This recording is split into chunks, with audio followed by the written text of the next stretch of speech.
William Hill sponsors IFL TV.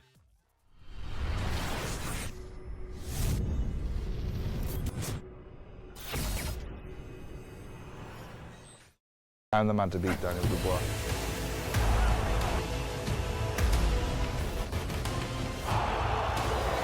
You're going to sleep. KUGAN CASSIUS, IFL TV, MTK Global. We're at the weigh-in here ahead of Joshua Ruiz tomorrow night in this very venue, joined by Adam Smith. Looking good at the weigh-in here today. It's iconic, isn't it? Madison Square Garden, KUGAN. It's a wonderful place. You and I have been here many times before, and yeah, there's something special in the air always when sporting events, music events, anything happens in the garden. You know, you just go down the corridors and read the great quotes from some amazing people that have performed here. And if you're a fighter on the card tomorrow night, it's something you're going to look back on for years to come. It's pinch yourself stuff. It's memories. It's so many have performed before here, and to sort of add that to your bucket list, it must be incredible. So yeah, really looking forward to it. I think the weigh-in is going to have a wonderful atmosphere. Fans are going to pack in. I think the Brits are all arriving in the next few hours on their planes, and look, it's terrific, and it will be a wonderful atmosphere tomorrow night in the Garden, no doubt about that. So yeah, can't wait. I'm going to give you one hell of a predicament here for you to choose from, Adam. If you had to pick one from a Liverpool or Joshua win, where'd you go? That's a massive predicament. That's a massive predicament. I mean, my personal thing has got to be Liverpool. I want Liverpool to win so much tomorrow, but obviously it's... For the good of the sport. For the good of the sport. For us look, ultimately, we want a great fight tomorrow night between Anthony Joshua and Andy Ruiz. I mean, most people expect AJ to come through and make a statement here, and I guess he will, but I think it's very interesting to see what Ruiz brings to the party. You know, he's only had that one loss to Joseph Parker. It was close. It was pretty controversial out in New Zealand. He's come back. He's rebuilt. He's got a great trainer in Manny Robles. He's got nothing to lose. I mean, he might not have the arsenal to win the fight, but I think he's going to really give it a go and hopefully make it a fire fest, make it really exciting for the fans as long as it lasts. And providing Anthony Joshua is, as I'm sure he has been, utterly consummate throughout his training camp, I foresee no real problems for him. But I think it's all about what Andy Ruiz can bring to the table. And I don't think he'll freeze. I think he'll give it a real go, and let's hope we get a real fun fight. I mean, we've had some great ones in here over the years. Nassim Hamid, of course, coming here in that 7 knockdown thriller against Kevin Kelly. And on the undercard that night, it's never talked about, but Junior Jones and Kennedy McKinney had an absolute war. And so a night like that we'd love, wouldn't we? You know, Katie Taylor going for the undisputed title. We've got Callum Smith as well, Boatsi Kelly, Coyle and Algieri. It's a really good night, and it's a great chance for a lot of the British talent to showcase their skills here in America. Absolutely. I just want to pick up on some comments from Anthony Joshua made to renowned journalist Carl Frampton. I don't know if you're aware of the journalist Carl Frampton. I've seen Carl behind the mic. It's great. I think, absolutely. I think it's what he wants to do when he finishes, which is great. He got some really kind of notable stuff from Joshua yesterday, especially regarding Tyson Fury. You know, he says after this fight, obviously touchwood things go well, he wants to sit down with Fury and see what it's going to take to make that fight, because now Wilder's kind of out the equation for the immediate future. Attention would undoubtedly now turn to Mr. Tyson Fury. I think that's brilliant. I mean, I think we all want to see Anthony Joshua fight either Deontay Wilder or Tyson Fury, preferably both at some point in the next couple of years. But yes, Wilder seems to have moved away. He's got Luis Ortiz, we think, in September, and then the rumour is he might fight Adam Karnacki, and it might all delay everything with Anthony Joshua. I mean, I think Anthony and Deontay need to sit down themselves anyway, but I think that's a great idea. I think Tyson Fury's got his own fight in a couple of weeks in Vegas to take care of, but you know, it's the biggest fight certainly in Britain. I mean, if that was at Wembley, it would be absolutely enormous. Anthony and Tyson going at it, and yeah, I'd absolutely love to see it. So if Carl Frampton can help get that made, great. Absolutely. How much of the factor Tyson's got this deal with ESPN, how much will that play into kind of negotiations, etc.? Well, he's on ESPN and on BT as well, but you know, we know broadcasters can work together. It's happened before with Pacquiao and Mayweather. Showtime and HBO have done it, you know, 2 or 3 times through their history. So, you know, ultimately, if the two fighters sit down and make the rules and they decide sort of how the money's going to be divided up, and it can happen. It will be tough. It will be difficult to negotiate with all the Fury side and the AJ side, but fundamentally, if those two guys want to fight, that's what we want. That's really what we want, and you know, let's hope they can make it. Do you think it's kind of when we hear he wants to sit down, it's quite rare for at that level for two fighters to kind of get together in order to make I think Ali fight. and Fraser did it back in the day, so I think it has happened before. And look, I know Mayweather Pacquiao met beforehand, and it's sometimes it just needs that. There's a lot of people in these teams, and there's a lot of people that have got a huge business to run. Deontay Wilder's got his people around him, Tyson Fury has got his, and Anthony's got his team, and they want the best for their fighter, obviously. But ultimately, there's so much money surely in the pot for these mega fights, for Wilder and Fury, for Joshua and Fury, for Joshua and Wilder, that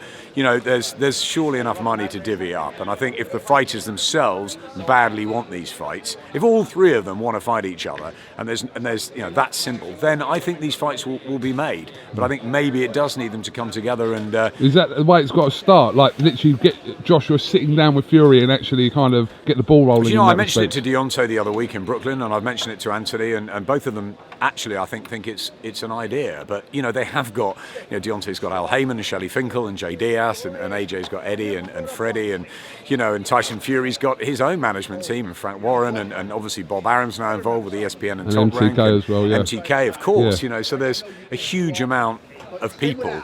If you've got everyone around the table, there'll be 20 people around the table. So maybe it just does need the fighters to have a chat and see if there is a possibility in this 50-50 or 60-40. I mean, surely they can come to some sort of an arrangement. There is so much money out there. If they don't fight each other, they're not going to make that money. They're going to make money in other ways, but surely they'll make the most by coming together. And they'll definitely, if they want to be remembered as the greatest heavyweight of their era, they have to fight each other. They need the dance partners. They need to give us fights, rematches, trilogies. Look at Lewis and Holyfield and Bowe and Tyson. That's what happened with them. We never got Lewis Bowe. Let's hope we really get both Anthony Joshua and Deontay Wilder and Anthony Joshua and Tyson Fury. Sit down in Nando's or somewhere. Maybe that's it. Hasn't AJ got a black card in Nando's? I think he's got that. So he can treat Tyson to a meal, and there we go. There we go. Ball rolling. What have you made of the kind of situation with Fury and Dillian Whyte? It's all a little bit kind of unclear. It's gone up and down from Maurizio Sullivan saying that he wanted to order that fight, then Tyson Fury saying that he will fight, make it to the diamond belt. Eddie Hearn goes there and says, all right, we'll make it for the diamond belt, and then Fury saying that Whyte's a bum, etc. That fight's not going to happen. But well, look, I mean, it's another fight that we'd take, wouldn't we? Of course we would. 100%. Dillian Whyte's fighting Oscar Rivas, which is a great one. We've got to get through the AJ Ruiz night tomorrow. Tyson Fury's got his business in a couple of weeks, so they need to get through the fights that they've got in front of them. But yeah, we always like planning. We always like thinking forward. We always like looking into our crystal ball in boxing. Tyson Fury, Dillian Whyte's a great fight. Dillian Whyte's and Wilder or Joshua again are great fights as well. Dillian's just sort of, he's sitting just underneath them, isn't he? He lost to Anthony Joshua, but he's done absolutely everything asked of him since. He's had some great wins, some eye-catching knockout wins, and the Chisora win, the Brown win. He had a fantastic year last year, and I think this is the year for really to keep in the limelight, make sure that he beats Rivas. He turned down the fight with Joshua for money, for time, whatever, at Wembley. Does he regret that? I don't know. He does things his own way, Dillian. But at some point soon, he's got to get a world title shot. And but look, I'd love to see the Fury fight for whatever belts, whether there's a belt even on the table. It's a great one. Whether Tyson thinks that or not, or we do, don't we? Absolutely. Love to see that fight. So a new addition to the Matchroom stable today, obviously being announced in Joseph Parker, who us fight fans, especially in Britain, are very, very accustomed to. Been over a few times. 3 opponents I think he's fought from the UK, Joshua, right, Whyte and Hughie Fury. Yeah. So idea behind that? I really like Joseph Parker. Always have. I think his team are excellent. Kevin Barry and the guys. I think he let himself down a bit with Anthony Joshua in Cardiff. I think that he just fought a little bit within himself, and it was a good night for AJ, but no fireworks. And I think that he went away from that and had to rebuild. And look, he came straight back into the fire with Dillian Whyte. That was a great fight and a great night. And look, if it had gone on another round or two, it could have gone the other way. So a couple of losses, but a couple of losses at top level. He's had one to rebuild. He's still only 27.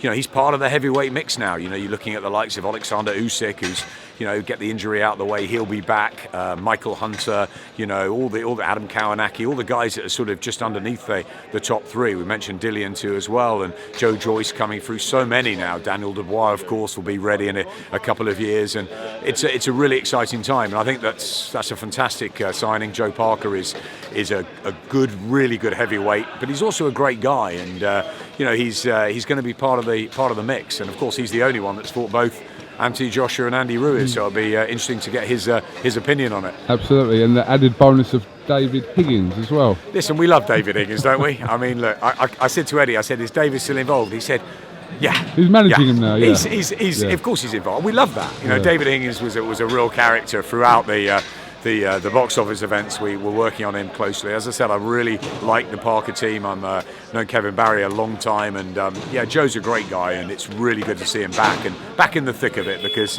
he's in good fights, and he's a really, really decent heavyweight who could become a world champion again. And as I said, he's young still. Just one final one, Adam. Just going back to the Wilder situation with him kind of pre-announcing, shall we say, because nothing formally has been announced as in date and venue yet, but the rematch with ORTIZ, what did that kind of tell you when you heard that? What was going on through your head when you heard that, right, okay, so he's fighting ORTIZ now? Did it kind of, what's the message there? Well, look, we spoke a lot to Deontay on and off camera in Brooklyn the other week, and he made it very, very, clear that he wants to fight Anthony Joshua. Shelley Finkel made it clear that fight will happen, but, Shelley's been around a long time, and it'll only happen when they want it to happen. And, so my gut feeling was that it was always going to be a fight or two probably for them to take, and then maybe in 2020 we get maybe a couple of fights with AJ and Wilder, one in Vegas, one back home. But Luis Ortiz was around at ringside at the Barclays Center. There was all the rumours going around that they'd already sort of agreed something. So, it's a bit disappointing in many ways that, AJ, I think if and when he wins here tomorrow night, will come out and say, I want Wilder. And if Wilder had turned up and, he hadn't had that announcement, maybe they could have got in that room at Nando's, whatever, in the coffee shop and chatted. But it looks like Deontay's marked his territory and said, look, this is what we're doing. It's a good fight still. Luis Ortiz, nearly beat him. I mean, it was a great battle last year. And look, we're disappointed in a way that Deontay Wilder didn't fight Tyson Fury again. We all wanted to see the rematch. But look, it's a rematch that we'll all watch again with Luis Ortiz. He made a great statement against Dominic Breazeale the other day. And, Deontay Wilder's doing fine. He's doing his own thing. But, slightly disappointing for the fans. But I still believe these fights will happen. I just think there are agendas. There are a lot of politics to get through. And it's what it needs, the guys to get together. Absolutely. Final one. Good luck tomorrow, Adam. I'll be a Liverpool fan tomorrow. Absolutely. It didn't work out for you the other day, did it? No. But regardless of whether it works out or not, I'd still be a Liverpool fan tomorrow. Bless you. I knew you would say I that. would be, honestly, I would cheer for Liverpool if I support. We're going to have a Carragher's Bowl with the Smith brothers, and they'll be running here for ringside. So fingers crossed. It's been a brilliant season anyway. We just missed out in the league, but it'd be fantastic if we can win in Madrid. I was in Kiev last year, which was obviously disappointing, but I don't think we expected to beat Real Madrid. I think we expect to beat Spurs, and I think we will. So it's happy days, and it'll be a great night tomorrow. Best of luck, mate. Cheers.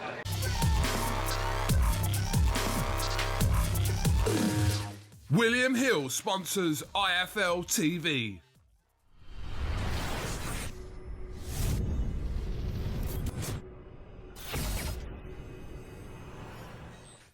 I'm the man to beat Daniel Dubois.